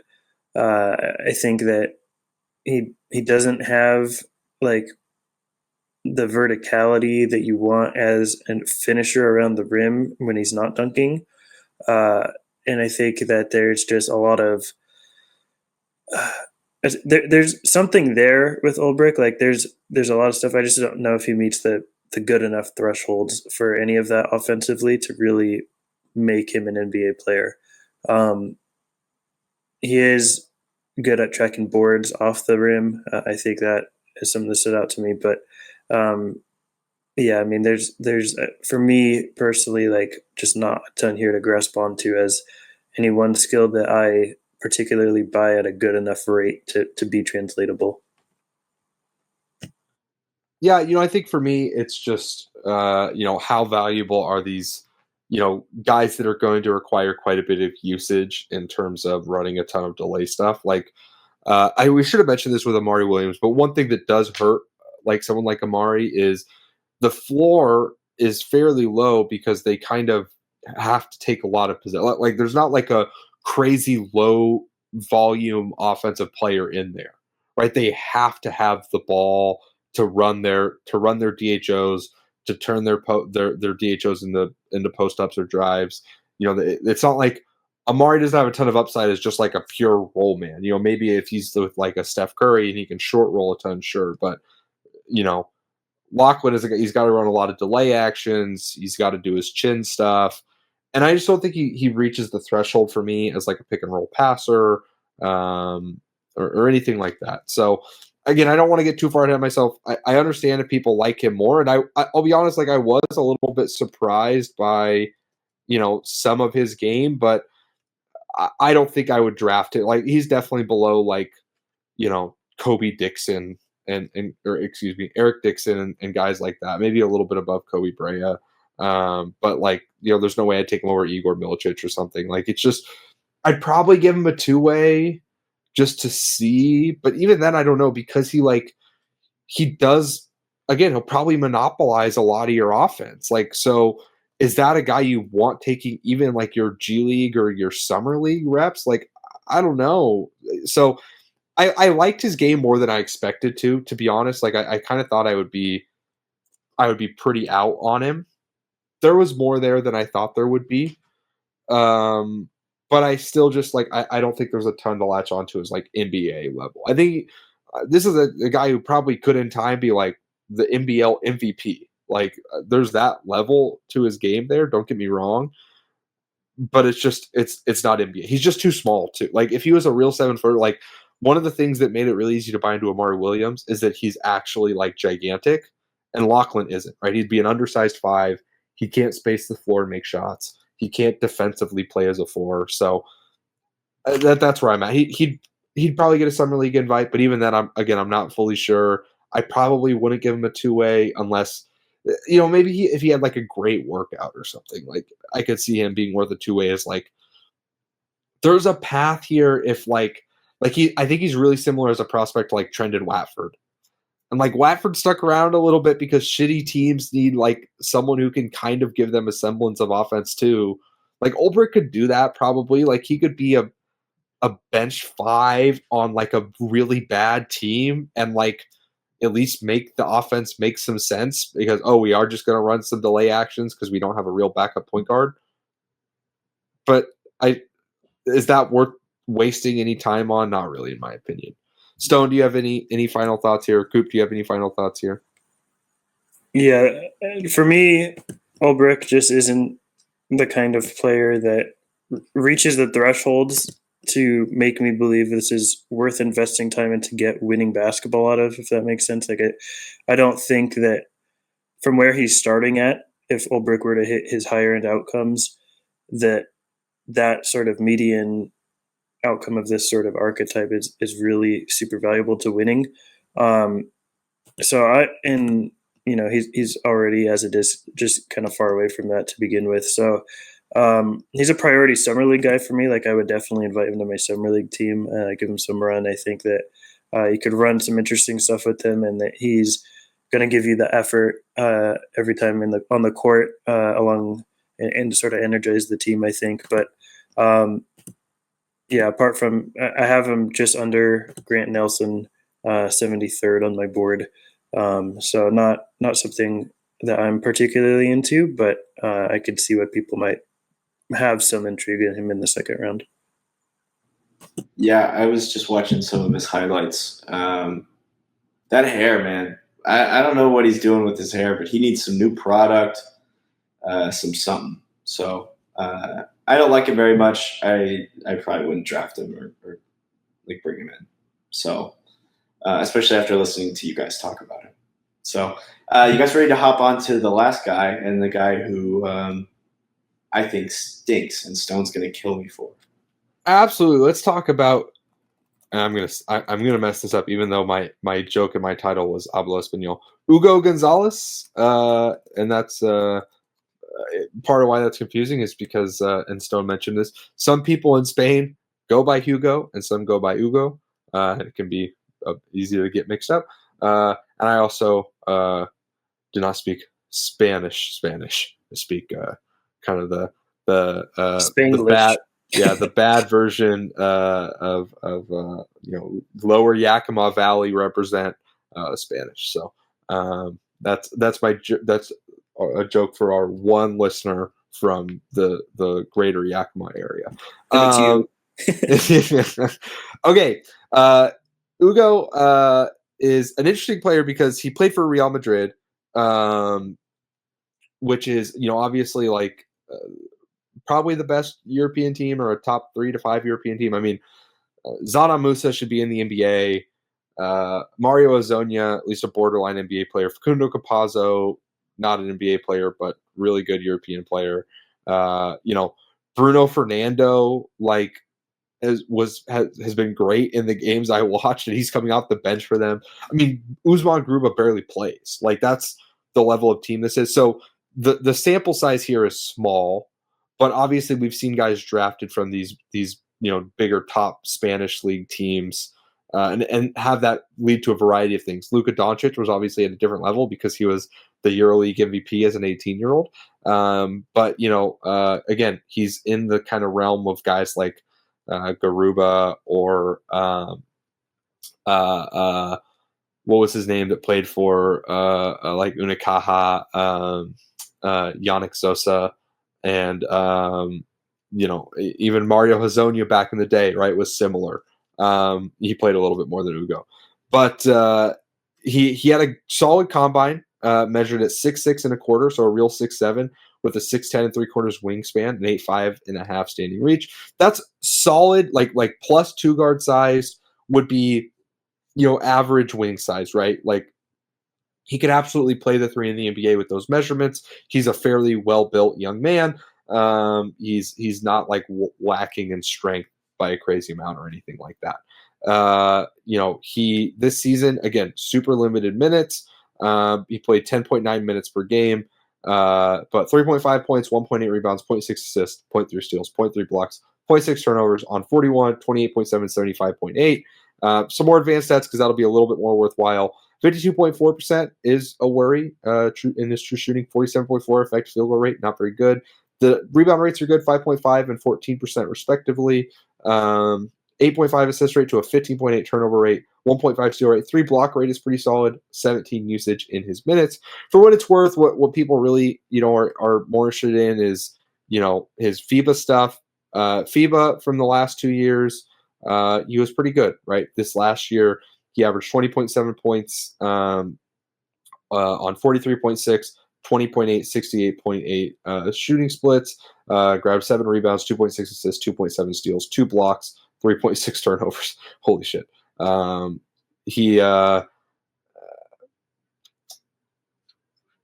Stone, I'm just going to throw this to you because I actually don't have a place to start. You like Hugo. You think he is at least interesting.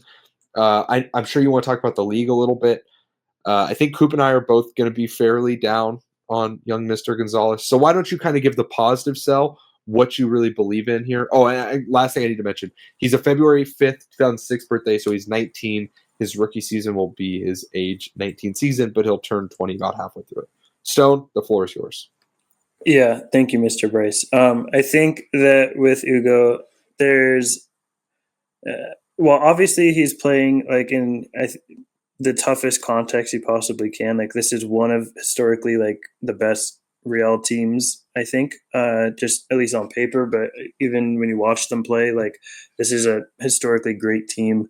They're obviously playing in the championship right now, and Hugo's not getting any run because they're tightening up their rotations.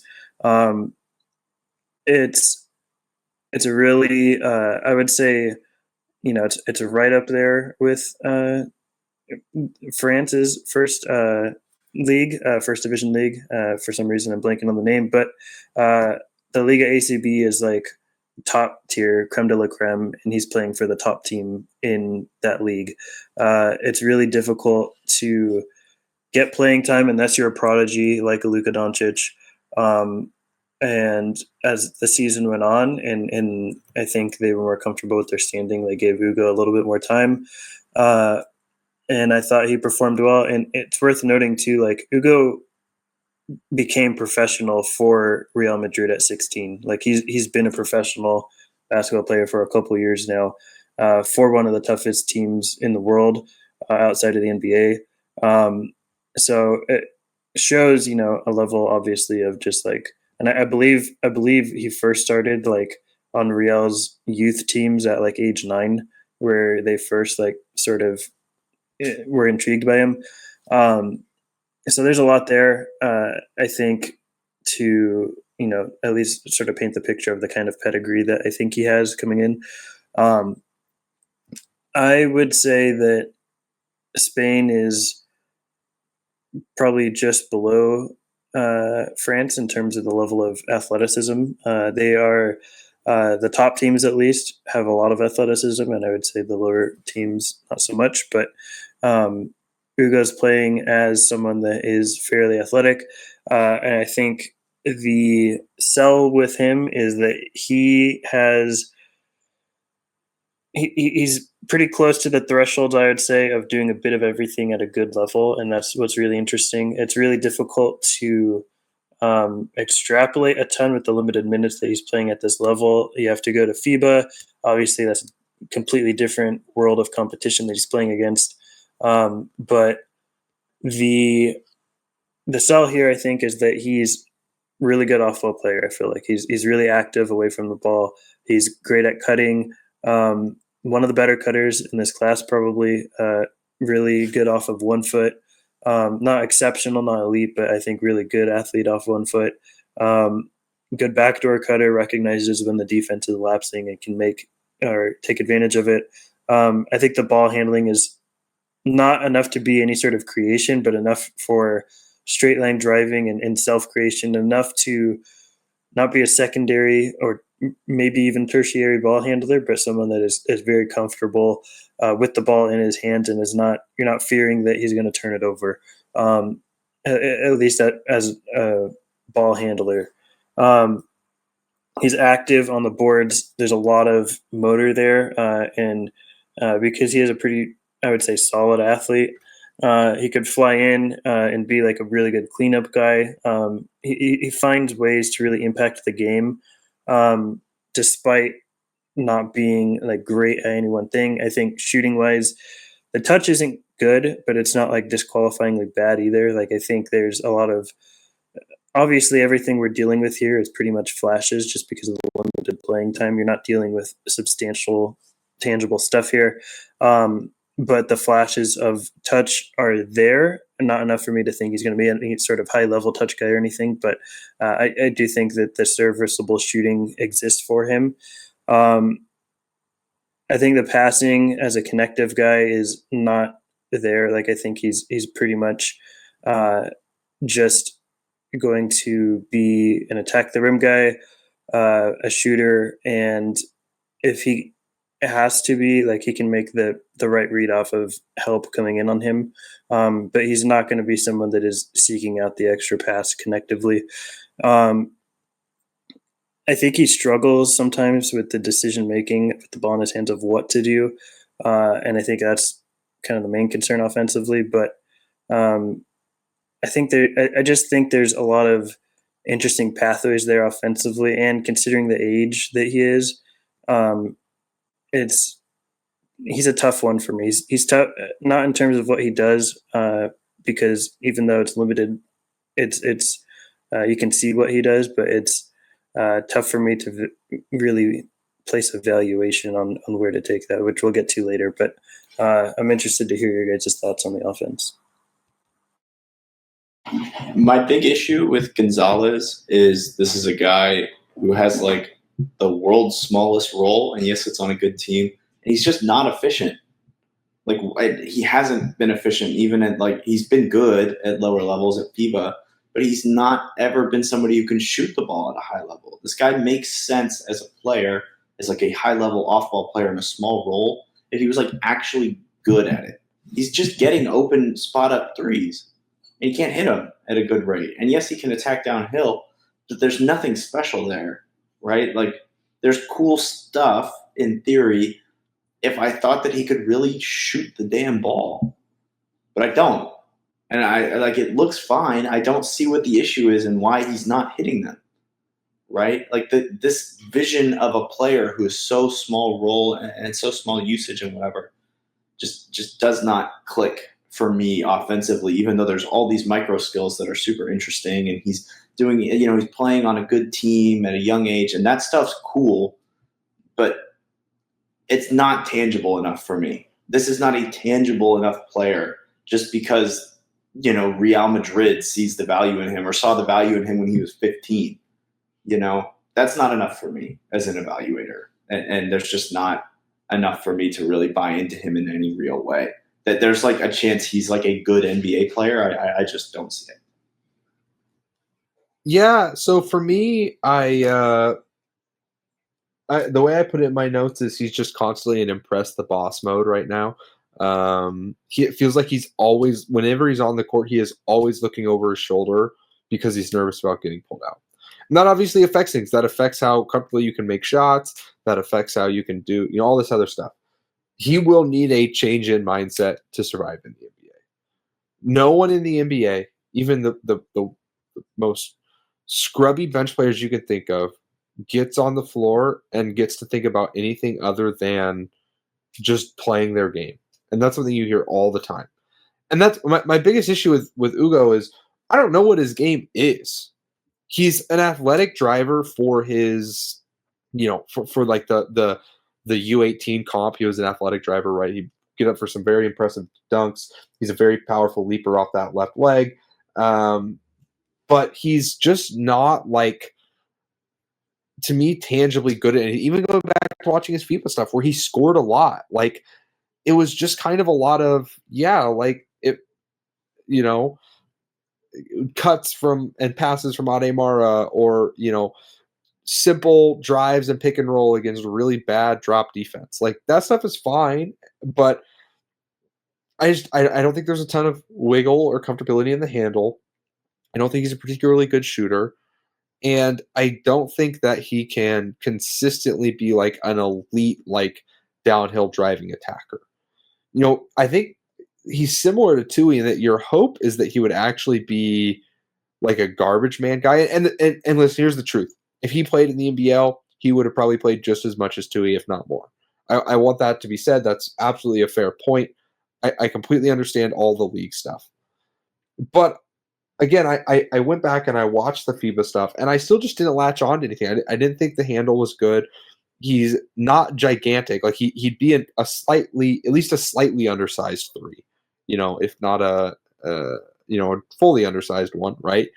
To be a shooting guard, he is not near a good enough or high volume enough shooter. He just turns down way too many open shots too. Like at a certain point, like you can't catch these like incredible skip passes from Sergio Yule and just like dribble to nowhere with your left hand and move the ball one more to a guy that's contested. Like I don't think he's a particularly good passer. I think a lot of the value would have to come down to the defense, which I do think is pretty solid. Like I think he uses his length pretty well. I think he plays pretty strong. Like he never just looks like physically outmatched against really good competition. But I don't think his instincts are great. And again, like right now, like he plays so unconfident on that end. He doesn't try to make any plays. And when you're not trying to make plays, eventually you're going to be on your back foot. And he's on his back foot more than he should be, right? And so, listen, I think there's something here with Hugo, and I think there's something to be said with the development track record for getting any minutes on a team where, it's hard to earn those minutes. But I also think there's a lot of his game that is like, yeah, this is a Spanish league player. This is not an NBA player. He's not a good enough shooter. He's not a quite athletic enough to be, in the NBA based on his like athletic profile. And he's not quite skilled enough to be like an off-guard secondary playmaker while also not being elite enough defensively. He's a jack of all trades player. And those players are just guys that I'm just not really looking for, that I'm not super interested in, right? Jack of all trades in the NBA to me tend to really struggle. So I don't hate Gonzalez. I think there's actually a pretty good chance that, he could be a fine, lower end rotation player. But then also you're talking about diminishing returns because there's no way he would want to do that. Like he's Real Madrid's next guy. Like he's going to want to go back on the Hazonia route and, just continue to develop over there. And, by the time he's 28, he'll be, their second leading scorer or whatever, which is great for him. But like, that's where I see his game. He's a AAA player in every aspect of the game. There isn't a single thing that is quite like NBA level elite. And even like some of the stuff on those FIBA teams, like those FIBA teams didn't have any other NBA prospects other than Ademara, and Mara was clearly the better prospect in my opinion. Even if Hugo scored more, and even Mara is going to have to, he'll be in his third year of college basketball next year. Like he was like not on particularly good Spain teams. The Spain youth development is like not elite right now. They're great at just signing the best players, but their youth development is kind of falling behind. And I think Gonzalez is just a step behind in all these aspects that I would want him to be. Is that fair? Sort of like do you hear any of that and have any strong pushback? I think my biggest pushback would be, I think he is an NBA level defender. Like I think that for me, I latch on to. I think he's kind of like Toohey. Like he relies a lot on physicality and he is really physical. But I think that he's also, you can tell, or at least you can't definitively, I guess, because I don't know for sure, but it seems like he grew up playing soccer a lot as a kid, which he probably did if he's from Spain. And he's like constantly looking around what is happening on the court, both like in transition, running back up and down on both ends of the court, where his teammates are, and I think where the defenders are. And that to me is intriguing. And I think that he showed a lot of stuff as sort of the low man, where I think he's coming in, can make the more simple reads of knowing where his man is, where the ball's coming from, and then rotational to be in the right place as a low man. And was actually like getting blocks on the ball and on layups and stuff. Like I think that stuff's really intriguing. On the perimeter, I think he moves pretty decent laterally, and I think that he's got pretty decent footwork, which I think maybe has to do linked with the soccer. I don't know. Maybe I'm harping on that too much, but I think that there's defensively like a really solid player there, who I think gets his minute. I guess I feel similarly to him in the way that you do, Toohey. Like maybe I think the defense is good enough to where the offense can be good enough to allow him to exist on the court. And I think that he's much younger. Like as a 19-year-old, for the majority of his rookie season, like that's someone that I'm more interested in investing into. And I think that there's intrigue there for him to be good enough and know just what to do on the court. Like he knows where to be. He knows when to cut, when not to cut. Sort of like you talked about with Bogoljub, but he's just I guess the same age. Bogoljub just seems like he's way older. But I think that there's enough there offensively to keep me thinking that the defense is worth investing into. And I think that there's just a level of, maybe this is too theoretical, which I understand for some people. And maybe that is the case for me. Like I'm leaning in too much into the mystery box type of thing where he's theoretically someone that can exist as a do-it-all player, jack of all trades, as he said, but master of none. But the jack of all trades is just good at a lot of stuff without being great at anything besides the defense, which I think great outcomes exist there, or at least really high-level outcomes defensively, where he's guarding your second best player on the opposing team on the perimeter and can be a really solid low rotation guy. So I don't know. I mean, I think that this is a guy that you've talked me down on coming into this. Like, I think I probably was too high on him, and I wanted to have this conversation to get clarification because I didn't know really where to value him. But I still think there's something worth taking there, especially in this class. So if I'm allowed to reveal the grand reveal of where he is in my board, the standings, I think he's probably a late first, primary second guy for me, priority second guy, where there, I don't know, maybe I'm leaning too much into the theoretical.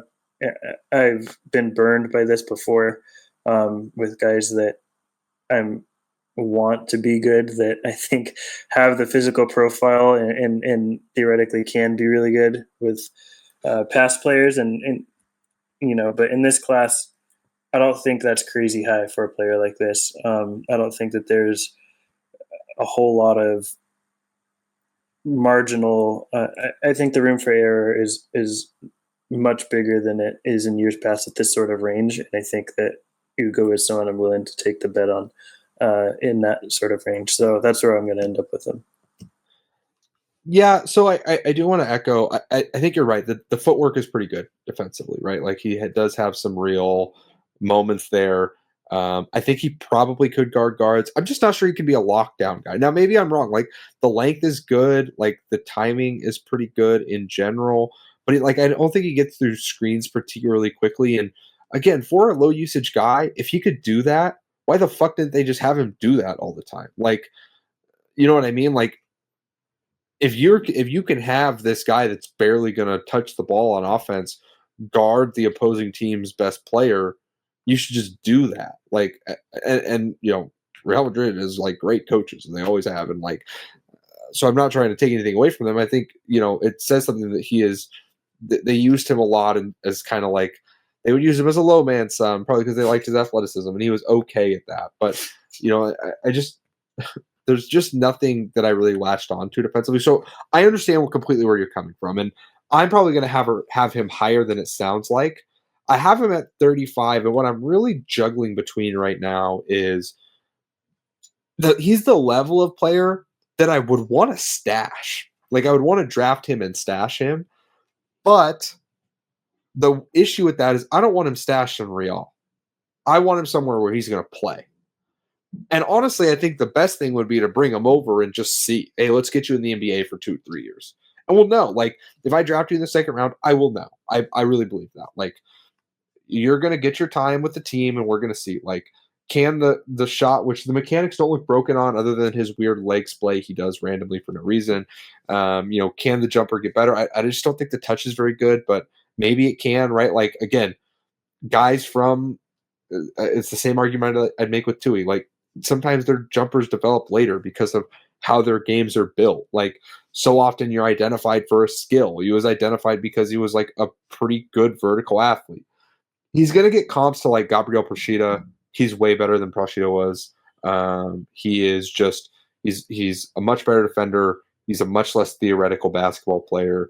And honestly, I think Procida was drafted mostly because he was like a 6'6" white guy that did cool dunks, and Gonzalez has more than that.